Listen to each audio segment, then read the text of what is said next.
everybody. Today we're going to be talking about the vindictive narcissist. And if you are divorcing a vindictive narcissist, or if you're trying to leave a relationship with a vindictive narcissist, I have some tips for you as well. So we have to remember that narcissism is all about hidden rage. It's about hidden aggression.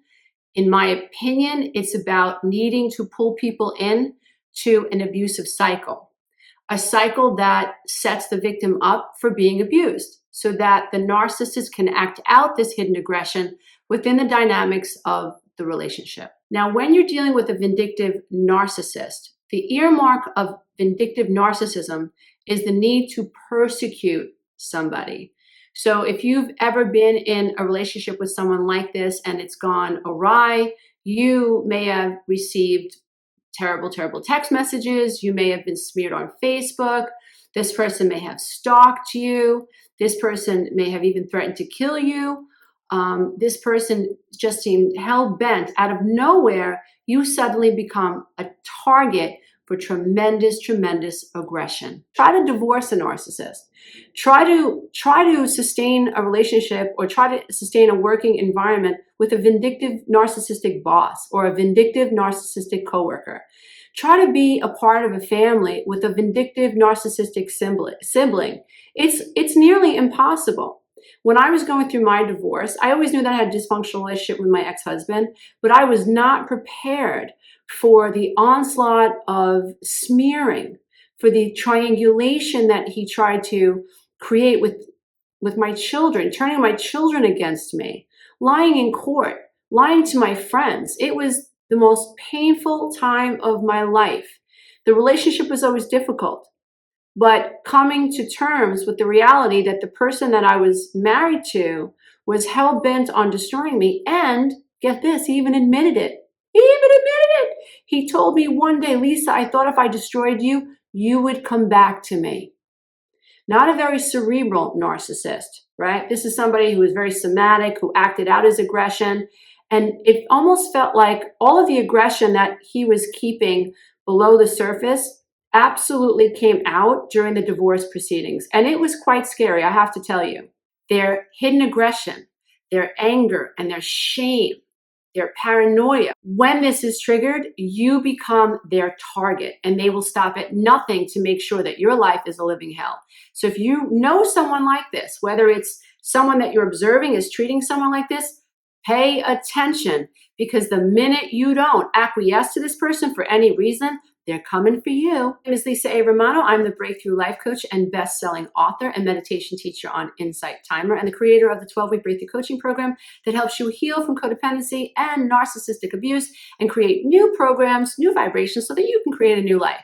If you want to read about my journey with the vindictive narcissist and what the divorce looked like, you can read it in my book, My Road Beyond the Codependent Divorce. You can actually click the link below to learn more. I'm going to give you some tips on how I dealt with the vindictive narcissist in my life and some of the things that I did wrong.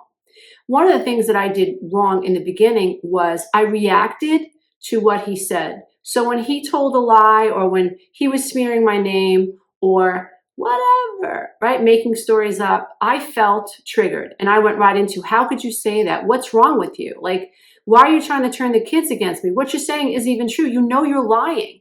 Why would you call my mom and say I said I was going to commit suicide? Why would you call my best friend and suggest that I was an unfit mother? Why are you doing that? Why are you lying like this? Why are you saying I did things that I didn't do, right? I was highly reactive. And what I didn't realize was I was giving this vindictive narcissist all of my energy, all of my power. And what it did was it created this scenario where he was up here and I was emotional and I was down here. So I finally realized to go shutty, go gray rock, go no contact. So when he texted me an insult, I just closed my phone. When he said something to the children, I said to them, I'm so sorry that Daddy is saying these things. I really am. I wish these kinds of words didn't come out of his mouth. I want you to know that I forgive Daddy and working towards forgiving Daddy. Some days it was really hard to forgive Daddy, but I wanted my children to feel like Mommy had her stuff together, that I was in control. And at the same time, I was aware that I had to teach my children not to be triggered by somebody who was vindictive, because those people do exist. The other thing that I didn't do was I didn't keep records very early on. So whether you're dealing with a vindictive coworker, whether you're dealing with a vindictive employee, whether you're dealing with a vindictive friend or a vindictive soon-to-be ex, write everything down right from the beginning. Try to keep your emotions out of it. Write down what they said. Write down, copy all emails.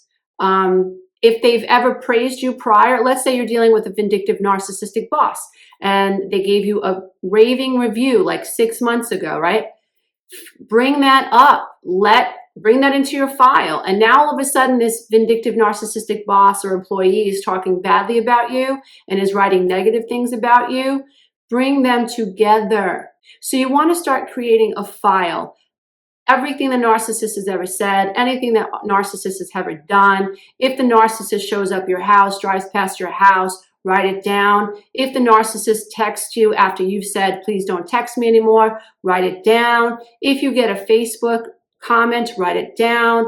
If someone tells you that they're smearing your name, they're defaming your name, get a copy of it, keep it in your file so that you have proof that there's defamation happening. Do what you can to be very logical and reasonable about needing to arm yourself in case you need to defend yourself at a later date. The other thing that I can suggest that I was not prepared to do was you have to be prepared for when the vindictive narcissist starts smearing your name and what that feels like. It is so difficult to be somebody who would not treat someone vindictively, and then to know that there's someone out there lying about you, especially someone that you had children with, or especially someone that you had a working relationship with, or especially someone that was your friend or your sister or your brother. It boggles your mind when you begin to realize that there are people out there that are totally okay with trying to smear your name. So I wasn't prepared for that. It kind of like knocked me off my feet. I couldn't believe the things that he was saying. I had secrets about him that I would never tell anybody, believe it or not. It's true. There are things about my ex-husband that I would not reveal to another soul because I know the pain that would cause him. And I imagine what if someone did that to me, and I don't want to put that energy out in the world. I don't want that type of energy in my body. You know, the energy that we put out into the world, every thought that we think creates a vibrational blueprint in our atomic structure, in our physical being. I think that's what's aging is tied to, these negative frequencies. If you're dealing with someone who's persecuting you, rest knowing that that energy is within them, right? Because you can't give something you don't have. So if someone's trying to hurt you, like I finally let go because I realized my ex-husband, for him to be able to behave this way, that energy was in him. And that made me feel very sad for him. I didn't have a lot of spiritual tools at the time or a lot of emotional tools, and I got very sucked into this drama. I didn't realize at the time that my abandonment trauma was being triggered. My own shame as a codependent was being triggered. And that was the hook. And the more I healed myself, the more I healed from codependency, the more I learned to pull away from the outside world and turn within and send people love and radiate love to everybody, right? Because that's what we need. The world needs love. The more I learned to do that, and that was a long, difficult process. I'm still learning, by the way. But the more I did that, the less hooked I was when my vindictive narcissistic ex-husband smeared my name. If you're in a custody battle with a vindictive narcissist, do what you can to make sure that you hire an attorney that understands what narcissism is all about. The more your attorney understands what you're dealing with, the less frustrated you'll feel when you go and you meet with them and you try to explain what's happening in your life and the tactics they're using, the passive-aggressive comments, the driving past the house, the not picking the kids up, leaving the kids in the street crying like my ex-husband did. I'm not even kidding, right? Taking one child and not taking the other two childs so that you can't be alone. Or taking one child and not taking the other child because the other child didn't make the narcissist feel good about themselves. Or one of the children actually said something to the narcissist about them that was true, that triggered them. A vindictive narcissist during a divorce proceeding is going to pull you through the ringer. It's not going to be an easy process. So you have to prepare yourself for this process and make sure you don't get caught up, thinking, oh, it should be over by now, because that's pain versus pleasure. Once your brain thinks this should be over by now, and when it's not, when it's outside your control, you're going to suffer. So do what you can to recognize that divorcing a vindictive narcissist is not like divorcing somebody that you have an amicable relationship with. A vindictive narcissist is not going to be concerned about what your children think or about what your children feel. A vindictive narcissist is only going to be interested in making your life hell. And if they have to use your children to make your life hell, they will, whether it's you're divorcing a female narcissist or you're divorcing a male narcissist. It's the same. The agenda is the same. The agenda is to punish you for triggering them, for leaving them, or for suggesting that they are wrong on any count. When you're dealing with a vindictive narcissist, you have to understand that rational thinking and fair-minded thinking does not work. You have to protect yourself. So you have to get all of your papers aligned. You have to, any evidence that you have that they've stalked you, harassed you through email or whatever, you have to gain that, because this is what you will use against them if you need to. Narcissist just wants to push you around. They want to see how far they can push your boundary. Inside, they're very, very frightened people, and with good reason. They have a narcissistic injury, but you're not responsible for that. And what our job is on earth is to learn to heal our own selves so that we don't have to play this stuff out with other people. But in my opinion, the number one earmark of a vindictive narcissist is the need to punish and persecute you when the relationship ends. Important to remember that when you're dealing with somebody who is a narcissist, especially a vindictive narcissist, right, there is all this hidden rage, this hidden hate. And they believe everyone is as mean and as cruel and as willing to punish people as they are. So yes, they're paranoid. So the slightest thing that you can do, they can see as an absolute threat, and they go right into defense mode. Another very important thing to do is to find support. Narcissistic abuse is one of those things that make you doubt your reality. Right? It can make you feel like you're living in constant fear. It's a terrible way to live. You can get stuck in fight or flight. Inflammation begins to take over your body. Fibromyalgia, infertility issues, migraine headaches, you name it. It's no way to live. I personally believe that one of the greatest things that we're supposed to be doing here on planet Earth is overcome fear. We're learning to overcome the need to live in a life of constriction. We're trying to find the source of abundance. But when you're dealing with a narcissist, sometimes you feel like you're always in fight or flight because they're always threatening you, especially when you're trying to leave a vindictive narcissist, right? It doesn't take much to tick a vindictive narcissist off because they're so wounded inside themselves that anything that you say and anything that you do is considered a threat, right? You can say hello and they can accuse you of threatening to kill them. I mean, it's craziness. It's absolute craziness. So make sure that you get support. Make sure that you're taking care of your body. Make sure that you're sleeping. Make sure that you're meditating. Make sure that you understand that your mind may want to go into loops and loops of fear, but at all costs, try to avoid doing that. If you have children, do what you can possibly maybe to get them into therapy. Make sure that you're in control of your reactions when you're around your ex. If you have to find another place to drop your kids off so that the ex can spend time with them, consider that. But let me tell you something. I was afraid to go to court. It took me 4 years to find the strength to go to court. I was terrified, absolutely terrified. And then someone told me, unless you push this person back, and this isn't the case with all narcissists, absolutely.